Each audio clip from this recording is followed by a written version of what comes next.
আকাশে মেঘ করেছে, মনে হয় ঝমঝম করে বৃষ্টি নামবে। এই জন্যই তো আমার বর্ষাকাল ভালো লাগে। কি সুন্দর সব সময় বৃষ্টি হয়, কিন্তু আমার তো এবার ভীষণ পরিমাণে ফুচকা খেতে ইচ্ছে করছে। এই বলে প্রিয়া চারিদিকে ফুচকার গাড়ি খুঁজতে শুরু করে, কিন্তু বর্ষাকালে বৃষ্টির মধ্যে সে কোথাও কোনো ফুচকার গাড়ি দেখতে পায় না। ফলে তার মন খারাপ হয়ে যায়। আসলে প্রিয়া বর্ষাকালে ফুচকা খেতে খুবই ভালোবাসে। বর্ষাকালে ভেজা মাটির গন্ধ আর ঝমঝম করে বৃষ্টি, তার সাথে মচমচে ফুচকা একেবারে অনবদ্য জুটি। চারিদিকে ফুচকার দোকান খুঁজতে খুঁজতে প্রিয়া দেখে যে একটা জায়গায় একটি লোক ফুচকার গাড়ি নিয়ে দাঁড়িয়ে আছে। আর এই দেখে প্রিয়া তাড়াতাড়ি ফুচকাওয়ালার কাছে চলে আসে। দাদা, 10 টাকায় কটা ফুচকা? 10 টাকায় 4টে ফুচকা দিদি, কিন্তু এখন ফুচকা দেওয়া যাবে না, কেননা ভীষণ বৃষ্টি শুরু হবে বলে মনে হচ্ছে। আমাকে বাড়ি ফিরতে হবে, আর বৃষ্টি এসে গেলে ফুচকার গাড়ি নিয়ে দাঁড়িয়ে থাকলে আমার ফুচকাগুলো নষ্ট হয়ে যাবে। এই শুনে প্রিয়ার মন খারাপ হয়ে যায়, কারণ তার এখন ভীষণই ফুচকা খেতে ইচ্ছা করছে। আর ধীরে ধীরে প্রচন্ড পরিমাণে বৃষ্টি শুরু হয়। এর ফলে ফুচকা দেখে প্রিয়ার আরো বেশি ফুচকা খেতে ইচ্ছা করে। তাই সে কিভাবে রতনের ফুচকার গাড়ি আটকাবে বুঝে উঠতে পারে না। এমন সময় বৃষ্টির মধ্যে প্রিয়া নাটক করতে শুরু করে।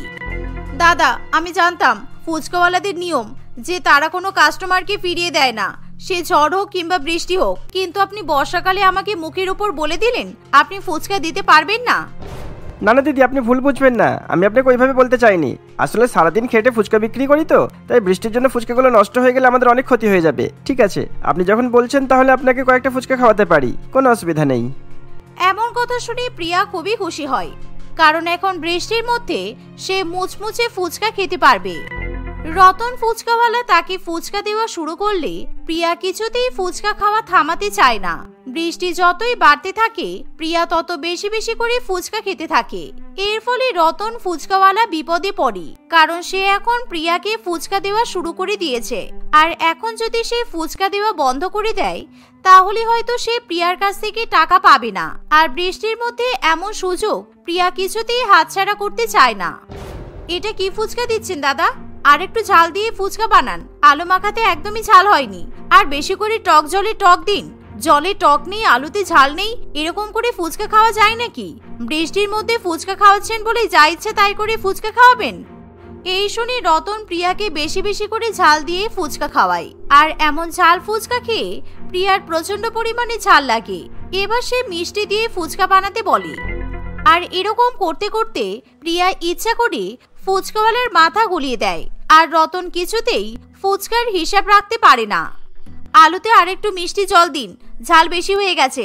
এত ঝাল দিয়ে ফুচকা বানায় নাকি? ঝাল দিতে বলেছি বলে একেবারে লঙ্কার গুঁড়ো ভর্তি করে দেবেন?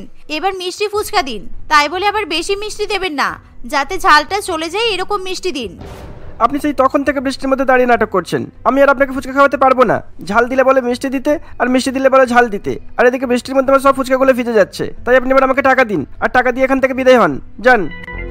এখন তো আমাকে ফুচকা দেওয়া বন্ধ করলে চলবে না, কারণ আপনি যদি এখন আমাকে ফুচকা না খাওয়ান তাহলে কিন্তু আমি আপনাকে একটা টাকাও দেব না। আর বৃষ্টির মধ্যে আমার ভীষণ ফুচকা খেতে ভালো লাগে, তাই আপনি একটু বেশি করে টক জল দিয়ে আমাকে বেশি বেশি করে ফুচকা দিন। এমন শুনে রতন খুবই রেগে যায়। আর সে বেশি বেশি করে ঝাল দিয়ে এবং বেশি বেশি করে টক দিয়ে প্রিয়াকে ফুচকা দিতে শুরু করে। কিন্তু তাতেও প্রিয়ার কিছু যায় আসে না। সে আরো টক দেওয়ার কথা বলে, কিন্তু রতন এবার নিজের রাগ কিছুতেই সামলাতে পারে না। আমি আপনাকে আর একটাও ফুচকা দেবো না। আর আপনার যদি আরো বেশি টক জল দরকার হয় তাহলে ফুচকাগুলো বৃষ্টির তলায় পাতুন। ফুচকার মধ্যে বৃষ্টির জল পড়বে, আর সেই বৃষ্টির জল দিয়ে ফুচকা গিলে নিন। আমি ফুচকার গাড়ি নিয়ে চললাম, আমাকে আমার টাকাটা দিয়ে দিন। এভাবে বৃষ্টির মধ্যে রতনের সঙ্গে প্রিয়া ঝগড়া করতে শুরু করে। আর ফুচকা খাওয়ার পর সে রতনকে টাকা দিতেও চায় না। এর ফলে রতনের ফুচকার গাড়ি বৃষ্টির মধ্যে পুরোপুরি ভিজে যায়। আর প্রিয়াও বৃষ্টিতে সম্পূর্ণভাবে ভিজে যায়। এর ফলে রতনের অনেক টাকার ক্ষতি হয়। আর এরকম বৃষ্টির মধ্যে প্রিয়া যখন ফুচকাওয়ালার সঙ্গে ঝগড়া করছে এমন সময় তার বর প্রীতম গাড়ি নিয়ে বাড়ির দিকে ফিরছিল। আর এমন সময় সে রাস্তার মধ্যে তার বউকে দাঁড়িয়ে দাঁড়িয়ে ফুচকাওয়ালার সঙ্গে ঝগড়া করতে দেখে। প্রীতম তখনই গাড়ি থামিয়ে সেখানে চলে আসে। এ কি প্রিয়া, এত বর্ষার মধ্যে একটা কুকুর কিংবা বিড়ালও রাস্তায় নেই, আর তুমি এখন ফুচকাওয়ালার সাথে দাঁড়িয়ে দাঁড়িয়ে ঝগড়া করছো? তোমার ফুচকা খাওয়ার এত নেশা? তোমার যদি ফুচকা খেতে ইচ্ছেই করছিল তাহলে আমাকে বলতে পারতে, আমি নিয়ে আসতাম। আরে তুমি বুঝতে পারছো না, তোমাকে যদি ফুচকা নিয়ে আসতে বলতাম তাহলে তো আমি এরকম বর্ষার মধ্যে দাঁড়িয়ে দাঁড়িয়ে ফুচকা খাওয়ার মজাটা উপভোগ করতে পারতাম না। আর দেখো না, এই ফুচকাওয়ালা টাকার জন্য আমার সঙ্গে কখন থেকে ঝগড়া করছে। দাদাবাবু কিছু মনে করবেন না, আপনার বউ হলো পাগল। আমি কখন থেকে বলছি এই বর্ষাকালে আমার ফুচকাগুলো নষ্ট হয়ে যাবে, কিন্তু উনি কিছুতেই শুনতে চাইছেন না। আর দেখুন না, এখন বৃষ্টির মধ্যে যখন ফুচকাগুলো নষ্ট হয়ে গেছে আর উনি অনেকগুলো ফুচকা খেয়েওছেন আর আমাকে একটা টাকাও দিচ্ছেন না। তাই আপনি দয়া করে আমার টাকাগুলো মিটিয়ে দিন, আমি বাড়ি যাব। এমন শুনে প্রীতম ভীষণই লজ্জা পেয়ে যায় আর সে তখনই মানিব্যাগ থেকে রতনের প্রাপ্য টাকা তাকে দিয়ে দেয়। এর ফলে রতন সেখান থেকে চলে যায় আর প্রীতম তার বউকে নিয়ে তখনই বাড়িতে ফিরে আসে। বাড়িতে এসে প্রীতম প্রিয়াকে প্রচন্ড পরিমাণে বকাবকি করে, কিন্তু তাতেও প্রিয়ার কিছু যায় আসে না। উফ, ঠিক আছে, আমাকে তো বকার কি আছে শুনি? তুমি আর তোমার মা যখন বর্ষাকালে গাও গাও করে বিরিয়ানি গেল তখন কি আমি কিছু বলি? আমি বর্ষাকালে ফুচকা খেতে ভালোবাসি, তাই তুমি আমাকে কোনো কথা বলবে না, ঠিক আছে? এটা একটা কোনো কথা হলো প্রিয়া? আমরা বর্ষাকালে বিরিয়ানি খাই বলে তোমার মতো বৃষ্টির মধ্যে দাঁড়িয়ে দাঁড়িয়ে বিরিয়ানি খাই না। তুমি কিন্তু আজকে অনেক অসভ্যতামি করেছো, তাই আমি তোমাকে ক্ষমা করতে পারবো না। আমাকে ক্ষমা করতে হবে না। শোনো, বাইরে কি সুন্দর বৃষ্টি পড়ছে, চলো আমরা একটু লং ড্রাইভে চলে যাই। অনেকদিন ঘুরতে যাই না, আমার ভীষণ লং ড্রাইভে যেতে ইচ্ছা করছে। তোমার মনে আছে তুমি বলেছিলে বর্ষাকালে আমাকে লং ড্রাইভে নিয়ে যাবে? আর আমি প্রমিস করছি আমি কোনোদিনও বর্ষাকালে ফুচকা খাওয়ার জন্য এরকম করব না। চলো না। প্রিয়ার এরকম ন্যাকা ন্যাকা কথা শুনি প্রীতমের মন গলে যায় আর প্রীতম তার বউকে নিয়ে লং ড্রাইভে যাওয়ার জন্য রাজি হয়ে যায়। তাই বেশি দেরি না করে প্রীতম বৃষ্টির মধ্যে তার বউকে নিয়ে লং ড্রাইভে বেরিয়ে পড়ে। ওই দেখো প্রীতম, ওখানে একটা আইসক্রিম পার্লার আছে, চলো আমরা একটু আইসক্রিম পার্লারে গিয়ে আইসক্রিম খেয়ে আসি, কারণ অনেকক্ষণ গাড়িতে বসে আছি আর ভালো লাগছে না। আচ্ছা চলো। প্রীতম এমনই গাধা, সে বুঝতেও পারে না সেই আইসক্রিম পার্লারের পাশে একটা বড় ফুচকার দোকানও ছিল আর তার বউ ফুচকা খাওয়ার জন্যই এরকম ছলাকলা করেছে।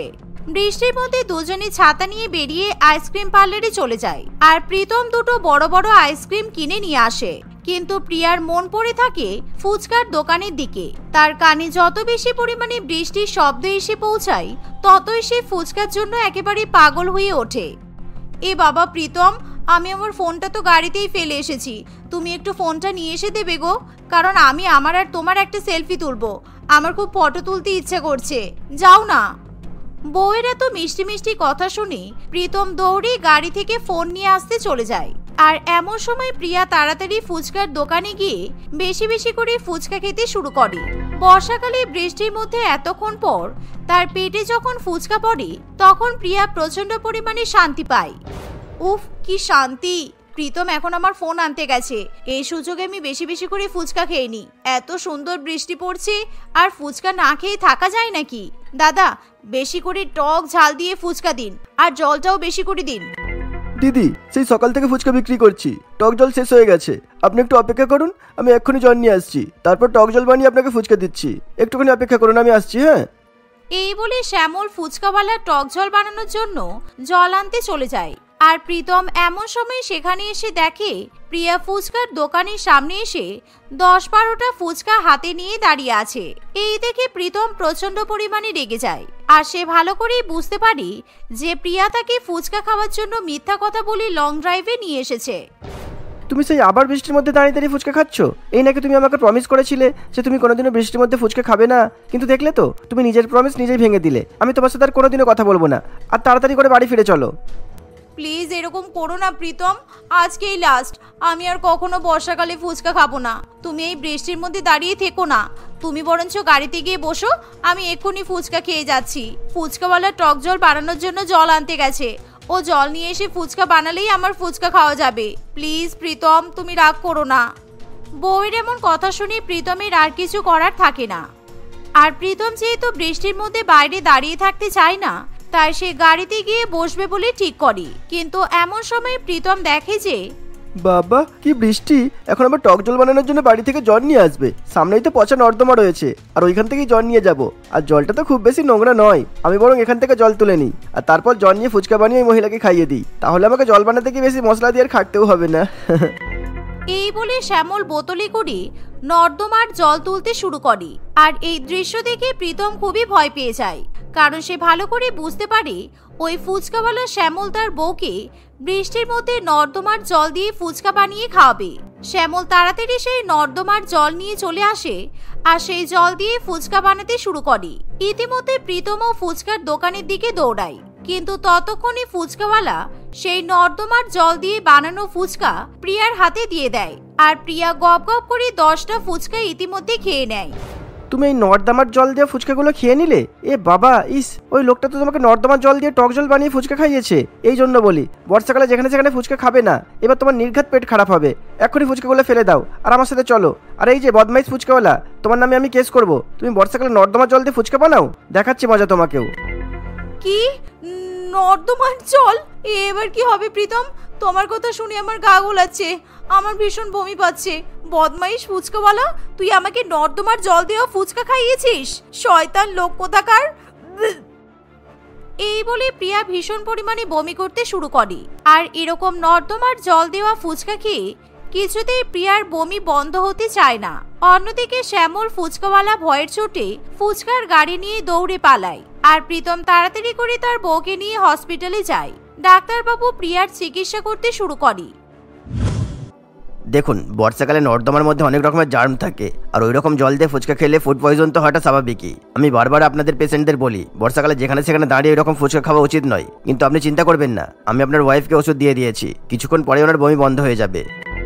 কিছুক্ষণের মধ্যে প্রিয়ার বমি বন্ধ হয়ে আসে আর সে চোখ বন্ধ করলেই বর্ষাকালে নর্দমার জল দিয়ে ফুচকা খাওয়ার কথা মনে পড়ে। ফলে কিছুতেই তার রাতে ঘুম আসে না। তারপর থেকে ফুচকা দেখলেই প্রিয়ার ভীষণ পরিমাণে ভয় লাগে আর সে কিছুতেই ফুচকা খেতে চায় না। প্রীতম, আমি সেদিনকে তোমার প্রমিস ভেঙে ফুচকা খেয়েছিলাম বলে আমার শরীর খারাপ করেছিল, তাই আমি আর কোনোদিনও প্রমিস ভাঙবো না। আমি বর্ষাকালে জীবনেও ফুচকা ছুঁয়েও দেখবো না। আই এম সরি প্রীতম, আমাকে ক্ষমা করে দাও। আর শুধু বর্ষাকালে কেন, আমি আর ফুচকাই খাবো না, কারণ ফুচকার প্রতি আমার ঘৃণা চলে এসেছে। আরে ঠিক আছে, আমি তো তোমার ভালোর জন্যই বলি প্রিয়া। তুমি যে নিজের শরীরের ভালোটা বুঝতে পেরেছো, সেটা শুনে আমি খুব খুশি হয়েছি। এরপর থেকে আর কোনোদিনও বর্ষাকালে ফুচকা খেও না, তাহলেই হবে। আর যদি ফুচকা খেতে খুবই ইচ্ছা করে আমাকে বলবে, আমি বড় দোকান থেকে ফুচকা নিয়ে এসে দেবো তোমাকে। এমন কথা শুনে প্রীতম খুবই খুশি হয়। সেই ঘটনার পর থেকে প্রিয়ার কখনোই ফুচকা খাওয়ার জন্য পাগলামি করে না। সে তার স্বামী এবং পরিবারের সঙ্গে সুস্থ স্বাভাবিকভাবে জীবনযাপন করে। রতনলাল তার বাবার গ্রামের জমি বিক্রি করে গ্রামের মাটিতে একটা বড় রেশনের দোকান করেছে। সে গ্রামের লোকেদের সেই দোকান থেকে রেশন বিক্রি করে। আর হঠাৎ করে সে 1 বছরের মধ্যে অত্যাধিক পরিমাণে বড়লোক হয়ে ওঠে, কারণ তার রেশনের ব্যবসা অনেক লাভবান ছিল। যখন সরকারের পক্ষ থেকে বড় বড় রেশনের গাড়ি গ্রামে আসে, তখন রতনলাল বেশি বেশি টাকা দিয়ে নিজের দোকানের জন্য রেশন কিনে নেয়। আর তারপরেই শুরু হয় কারচুপি। বাহ রতন, তুমি কিন্তু ব্যবসার একটা ভালোই বুদ্ধি বের করেছো। আর তুমি আমাকে প্রত্যেকদিন খুব ভালো ভালো সরষের তেল, সাদা তেল আর সাথে আটা, হলুদ, গোলমরিচ, লঙ্কা গুঁড়ো বিক্রি করে দিচ্ছ। আমার তো বেশ ভালোই লাগছে। আর তোমার জন্য আমি এইসব কিনে আমার মুদির দোকানে বিক্রি করে অনেক টাকাও লাভ করছি। সে তো আমি বুঝতেই পারছি, আসলে তুমিও হরিলাল আর আমি রতনলাল, দুই লাল লাল মিলে একেবারে ব্যবসা করে টাকা কামিয়ে লাল হয়ে যাব। এভাবেই রতনলাল তার রেশনের দোকান থেকে বড়লোক হরিলাল বাবুর মুদির দোকানে বিক্রি করে। আর সে দেখতে দেখতে আরো বড়লোক হয়ে যায়। প্রত্যেকদিন বাড়িতে বসে সে হাজার হাজার টাকা গণে, কিন্তু সে টাকার লোভে ভুলে যায় যে তার রেশন দোকান থেকে গরিব মানুষেরা অনেক কষ্ট করে টাকা জমিয়ে রেশন কিনতে আসে। সে গরিব মানুষদের আর্থিক অবস্থা এবং তাদের স্বাস্থ্যের দিকে কোনো খেয়াল না রেখেই তাদের রেশনে খারাপ খারাপ জিনিসপত্র মিশিয়ে দেয়।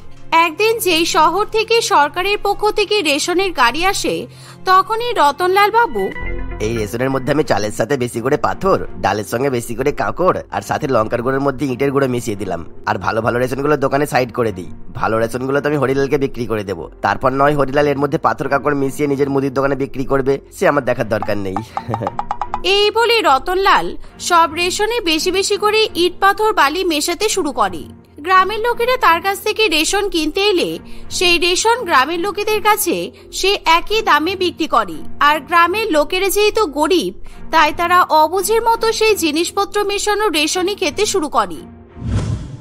একদিন রতনলাল রেশন দোকান থেকে বাড়ি ফিরে এসে টাকা গুনছে এমন সময়, ও বাবা বাবা, অনেকদিন তো হলো আমরা সিনেমা দেখতে যাই না, চলো না আমরা গ্রামে একটা সিনেমা হলে সিনেমা দেখে আসি, তাহলে আমার মনটাও ভালো হয়ে যাবে, আর আমার পরীক্ষাও শেষ হয়ে গেছে তো বাবা, তাই চলো না। তুই আমার ছেলে হয়ে গ্রামের সিনেমা হলে সিনেমা দেখতে যাবি? মোটেই না। চল আজকে আমি আর তুই আর তোর মা শহরে গিয়ে সিনেমা দেখে আসবো। আর শহরে অনেক বড় বড় সিনেমা হল আছে, আর সাথে শপিং করার জায়গাও আছে, তাই আমরা তিনজনে একসাথে সিনেমা দেখবো, তারপর খেয়ে দিয়ে বাড়ি ফিরবো। কি ব্যাপার গো, তুমি এখন হঠাৎ করে আমাদের শহরে সিনেমা দেখাতে নিয়ে যাচ্ছ? আমি তো শুনেছি শহরে সিনেমা হলে টিকিটের দাম অনেক বেশি, তাই বেকার বেকার এত টাকা খরচা করে কোনো লাভ নেই। তোমার বড় গ্রামের সব থেকে বড় রেশন দোকানের মালিক, আর তুমি টাকা চিন্তা করছো? আমার কাছে এখন অনেক টাকা হয়ে গেছে, তাই তুমি ওসব ব্যাপারে কোনো চিন্তা করো না। চলো আমরা গিয়ে সিনেমা দেখে আসি। এই বলে রতনলাল বাবু তার স্ত্রী এবং ছেলেকে শহরে নিয়ে যায়, আর সেখানে গিয়ে হাজার হাজার টাকা খরচ করে বড় সিনেমা হলে সিনেমা দেখে পপকর্ন খায় এবং গ্রামে ফিরে আসে। এভাবেই প্রত্যেকদিন সে ভালো করে ব্যবসা একেবারে পেতে বসে। একদিন রতনলালের দোকানে সবাই লাইন দিয়ে রেশন কিনছে, এমন সময়, বাবা রতন, কিছুদিন ধরে দেখছি তোমার রেশন থেকে যে চাল কিনছি তার মধ্যে কিন্তু পাথর বেশি থাকছে, ডালের মধ্যেও কাকড় থাকছে, তুমি কি ভালো করে রেশন দেখে বিক্রি করছো না? হ্যাঁ সেই তো কাকিমা, আমি তখন রেশন দোকানের মালিক হয়ে ডাল থেকে কাকড় আর চাল থেকে পাথর বাঁচতে বসি, তাই তো? তোমরা যে আমাকে কি ভাবো কি জানি, আমাকে সরকারের পক্ষ থেকে যা রেশন দেওয়া হয় আমি তাই তোমাদেরকে দিই, সুতরাং এই খেতে হলে খাও, না হলে না খাও। বেকার লাইনে দাঁড়িয়ে এখন আমার মাথা খেও না, এখনো অনেক লোক রেশন নিতে বাকি আছে। না না বাবা, তুমি রাগ করছো কেন? আমি তো তোমাকে দোষ দিইনি, কিন্তু আমরা গরিব মানুষ, আমরা অনেক কষ্ট করে টাকা জমিয়ে প্রত্যেক মাসে তোমার কাছ থেকে রেশন কিনে নিয়ে যাই, আমরা তো 1 টাকাও কম দিই না বলো। তাই তুমি সরকারের লোকেদের বলো যাতে চাল ডাল আটা একটু ভালো করে দেয়, কারণ আটার মধ্যে সাদা সাদা ময়দা মেশানো থাকে, রুটি ছিঁড়ে খাওয়া যায় না, এত শক্ত রুটি তৈরি হয়, তেল দিয়ে রান্না করছি না জল দিয়ে রান্না করছি সেটাও বোঝা যায় না। বাবা, তোমরা তো দেখছি গরিব হয়ে ভালোই আটা ময়দার মধ্যে স্বাদের পার্থক্য বুঝে গেছো, আর অত তেল দিয়ে রান্না করে খেতে হবে না, তোমাদের পেটে তেল সহ্য হবে না। যাও এখন যাও, তোমাদেরকে যা রেশন দেওয়ার দিয়ে দিয়েছি। এই বলে রতনলাল সেই বুড়ি মহিলা কমলাকে নিজের দোকান থেকে তাড়িয়ে দেয় এবং বাড়িতে ফিরে সে ঠিক করে নিজের বউ এবং সন্তানকে নিয়ে আজকে শহরের বড় শপিং মল থেকে নিজেদের জন্য বাড়ির রেশন কিনতে যাবে। তাই তারা দুপুরবেলা খাওয়া দাওয়া করার সময় রতনলাল বাবু বলে, আগের মাসে শহরের শপিং মল থেকে বাসমতি চালটা খুব ভালো এনেছিলাম, কি সুন্দর গন্ধ, আর একটা পাথর পর্যন্ত নেই। ওই জন্য বলে দামি জায়গা থেকে রেশন কিনলে খাওয়া দাওয়া করে সত্যিই আরাম। যেমন চাল সুন্দর তেমন আটাও সুন্দর, তেমন তেলও সুন্দর, তেলের রং তো একেবারে সোনার মতো চকচক করছিল। হ্যাঁ তুমি ঠিক কথাই বলেছো, দেখতে হবে না এই মাসে রেশন কিনতে তুমি 20,000 টাকা খরচা করেছো, কিন্তু চাল শেষ হয়ে যাচ্ছে, চালটা কিনে নিয়ে এসো।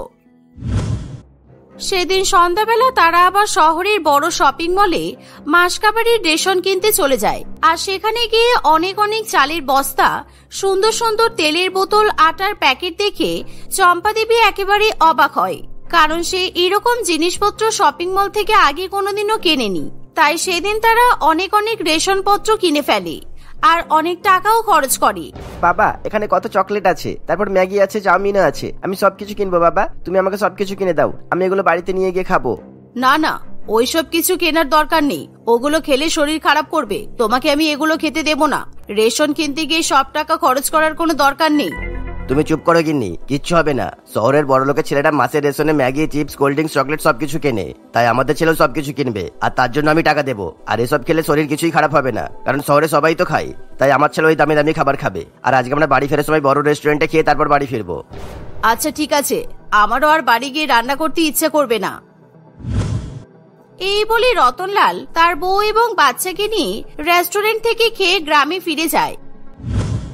একদিন কমলা তার নাতনি চুমকির জন্য ডাল ভাত রান্না করছে, এমন সময়, ও ঠাকুমা, আমি এই ডাল ভাত কিছুতেই খেতে পারছি না, ভাতের মধ্যে কতগুলো পাথর, দেখো আমার দাঁতে ভীষণ ব্যথা করছে, তার উপর ডালের মধ্যে কাকড় ভর্তি, আর তুমি যে লঙ্কার গুঁড়ো দিয়ে ডাল রান্না করো তার মধ্যে মনে হয় ইটের গুঁড়ো মেশানো আছে, আমি এসব খেতে পারবো না।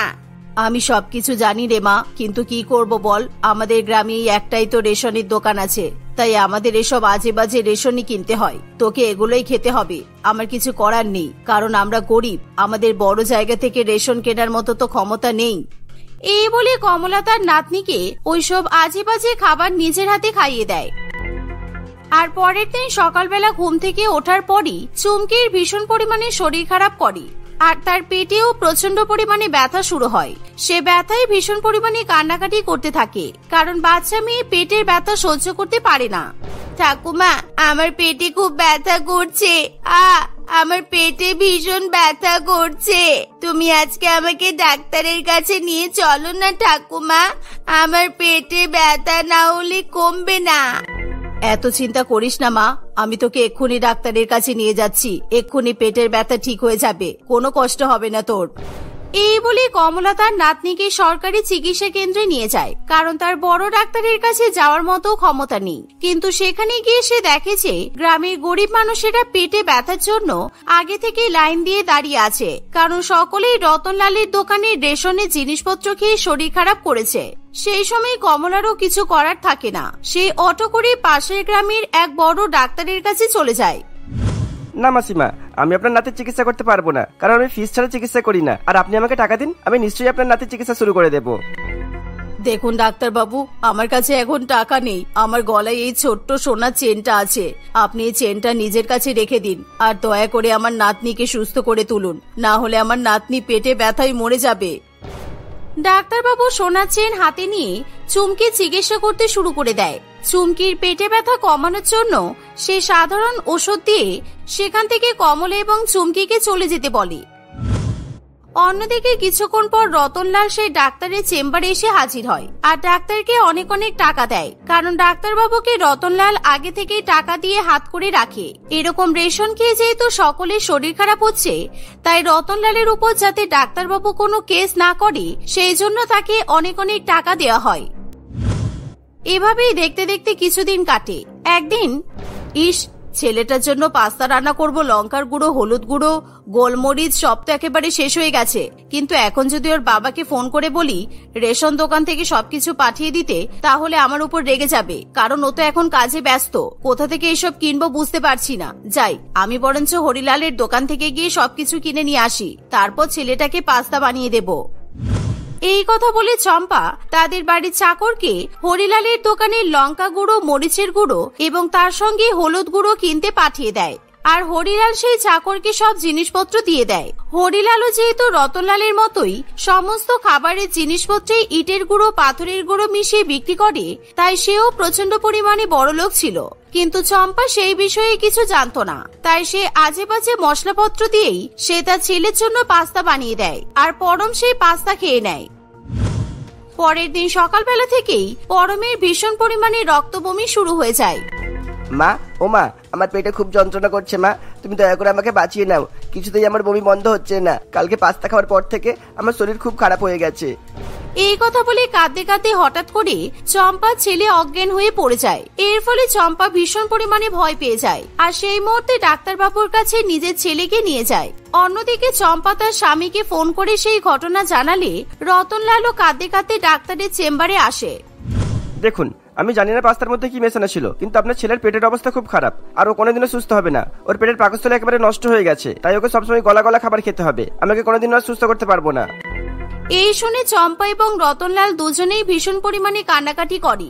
রতনলাল এতদিন যা পাপ করে এসেছে তার শাস্তি আজকে সে পেয়েছে, শুধুমাত্র তার জন্যই অনেক অনেক গরিব মানুষের শরীর খারাপ করেছে, সেই জন্য ঈশ্বর হয়তো তাকে এরকম শাস্তি দিয়েছে।